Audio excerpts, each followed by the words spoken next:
Cela fait maintenant plusieurs semaines que les joueurs sont dans l'attente d'informations concernant la PS5. Si le constructeur japonais a divulgué quelques informations ici et là concernant les entrailles de sa console, il n'a pour le moment ni révélé les jeux ni le design de sa future machine.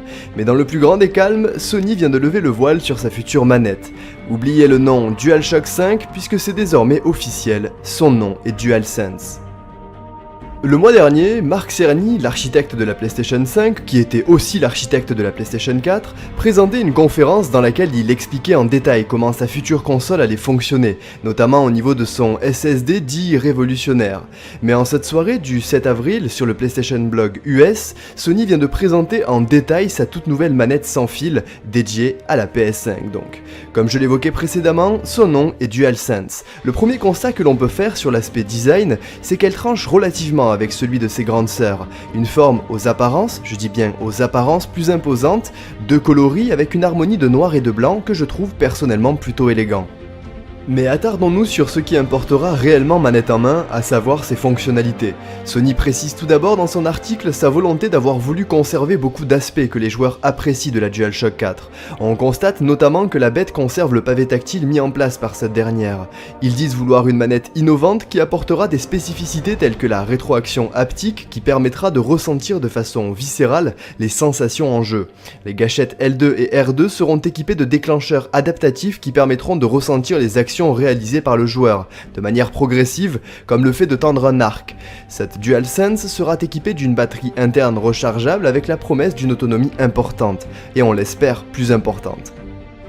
La touche Share, elle aussi mise en place par la DualShock 4, est ici remplacée par une nouvelle touche sobrement appelée Create. Mais rassurez-vous, il ne s'agit pas d'une suppression de ses fonctions de partage, mais bien d'une amélioration.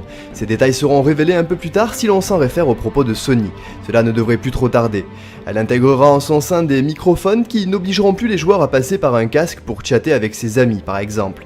Bien entendu, cela sera toujours possible si vous le désirez, le choix vous appartiendra.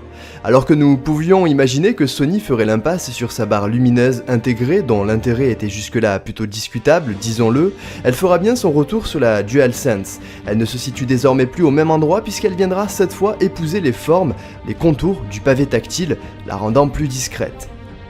Sony dit d'ailleurs avoir retravaillé l'angle de ses gâchettes qui, pour le coup, n'était pas forcément très ergonomique sur la DualShock 4. On espère que cela changera au vu des améliorations apportées sur ces dernières. Au premier abord, je reconnais avoir été surpris par le design de cette manette et pas nécessairement dans le bon sens, mais on a longtemps demandé à Sony quelques prises de risque sur la forme, et plus je l'observe, plus je l'apprécie cette manette, du moins pour son design.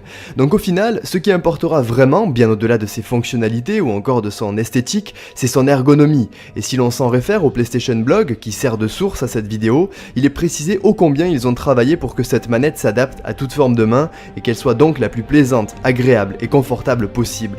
Je vous disais en début de vidéo qu'au vu de son design, elle semblait plus imposante, mais Sony a précisé qu'elle était plus petite qu'elle en avait l'air. En effet, il parle d'une manette plus compacte et on peut imaginer plus légère. Voilà ce qu'il fallait retenir de la future manette PlayStation qui sera donc le contrôleur officiel de la PS5. Une manette qui a priori semble prendre quelques risques et qui, à l'image de la branche PlayStation aujourd'hui, cristallise quelques changements. Il ne reste désormais plus qu'à révéler le design de la console avant de pouvoir pleinement se consacrer au jeu du lancement. Et si vous voulez mon avis, cela ne devrait plus tarder. Je vous remercie, c'était Merwan pour un troisième Parlons Jeux mini. J'espère que ça vous a plu. N'hésitez pas à me donner vos avis dans les commentaires concernant le design de cette console, qu'on en discute tous ensemble. Et je vous dis à très bientôt. Ciao.